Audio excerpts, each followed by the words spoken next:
اللہ کا قرآن کہہ رہا ہے پکار پکار کر کے وَكُونُوا مَعَ الصَّادِقِينَ، سچوں کے ساتھ ہو جاؤ۔ دیکھو سچے کیسے ہوتے ہیں۔ ایک وہ بھی سچا تھا، دریا کے کنارے بیٹھا ہوا تھا، بھوک نے نڈھال کر دیا ہے، پیاس کی شدت نے بے چین کر دیا ہے، لیکن دیکھا کیا ہے کہ دریا کے اندر ایک سیب بہتا ہوا آ رہا ہے۔ اس سیب کو بھوک کی شدت کی وجہ سے تناول کر لیا، آدھا سیب کھایا، اندر سے تقوی نے جھنجھوڑ کے رکھ دیا، اے ابو صالح تو نے سیب کھایا ہے، یہ سیب کسی باغ کا ہے اور باغ کسی مالک کا ہوگا، تو نے مالک کی بغیر اجازت کے سیب کھایا ہے، تیرا تقوی، تیرے تقوی کا کیا ہوا؟ حضرت ابو صالح موسیٰ جنگی دوست نے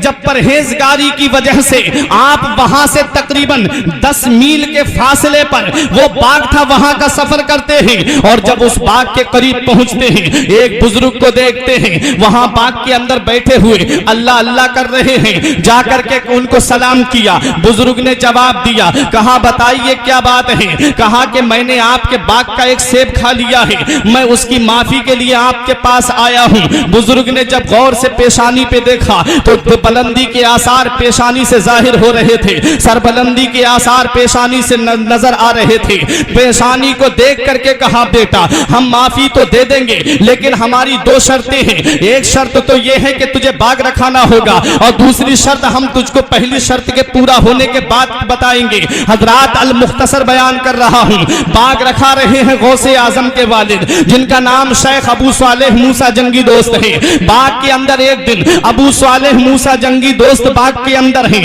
غوث اعظم کے نانا کا نام عبداللہ صومعی ہے، ان کے کچھ مہمان آتے ہیں، آ کر کے کہتے ہیں ہمیں باغ کے ذرا پھل کھلاؤ، ہم اس باغ کے سیب کھانا چاہتے ہیں۔ غوث اعظم کے نانا عبداللہ صومعی نے غوث اعظم کے والد حضرت شیخ ابو صالح موسیٰ جنگی دوست سے کہا جاؤ بیٹا اور میٹھے میٹھے پھل توڑ کر کے لاؤ، میٹھے میٹھے سیب توڑ کر کے لاؤ۔ آپ جب پھل توڑ کر کے لاتے ہیں، آپ جب سیب توڑ کر کے لاتے ہیں اور لا کر کے جب آپ نے سامنے مہمانوں کے رکھے، اللہ کی شان و قدرت دیکھو، جس پھل کو مہمان ہاتھ لگائیں وہ پھل یا تو پھیکا نکل جائے، جس پھل کو مہمان ہاتھ لگائیں وہ پھل یا تو کڑوا نکل جائے۔ مہمانوں نے سیب پھینک دیے، کہا کیسا آپ نے یہ نوکر رکھا ہے، اسے یہی نہیں پتا مہمان کی مہمان نوازی کیسے ہوتی ہے، اسے یہی نہیں پتا کہ مہمان کے لیے میٹھے پھل لائے جاتے ہیں۔ انہوں نے کہا بیٹا ابو صالح تجھے ابھی تک یہ پتا نہیں چلا کہ میرے باغ کے کون سے پیڑ پہ میٹھا پھل آتا ہے،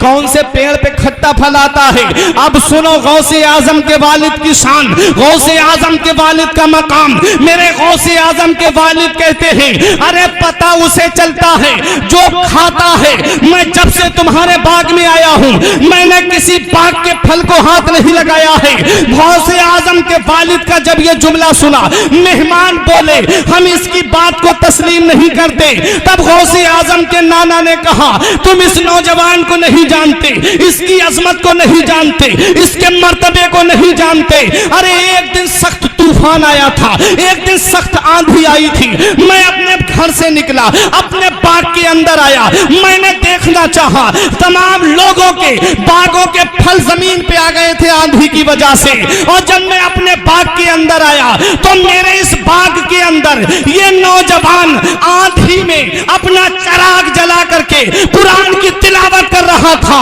سب لوگوں کے باغوں کے پھل تو زمین پہ تھے لیکن میرے باغ کا ایک پھل بھی زمین پہ نہیں گرا تھا۔ میں بتانا چاہتا ہوں رٹھورا کے مسلمانوں، جب باپ نیک ہوتا ہے، جب باپ پارسا ہوتا ہے، جب باپ متقی ہوتا ہے، جب باپ نیک ہوتا ہے اور جب ماں پارسا ہوتی ہے، جب ماں متقیہ ہوتی ہے، جب ماں اللہ کی ولیہ ہوتی ہے، تو ایسے گلشن میں جو پھول کھلتا ہے اسی پھول کو دنیا قطب ربانی کہتی ہے، دنیا محبوب سبحانی کہتی ہے، دنیا غوث اعظم کہتی ہے۔ پوری دنیا کے مسلمان بریلی کے امام کی زبان میں پکار کر کے کہتے ہیں واہ کیا مرتبہ اے غوث ہے بالا تیرا، اونچے اونچوں کے سروں سے قدم آلا تیرا،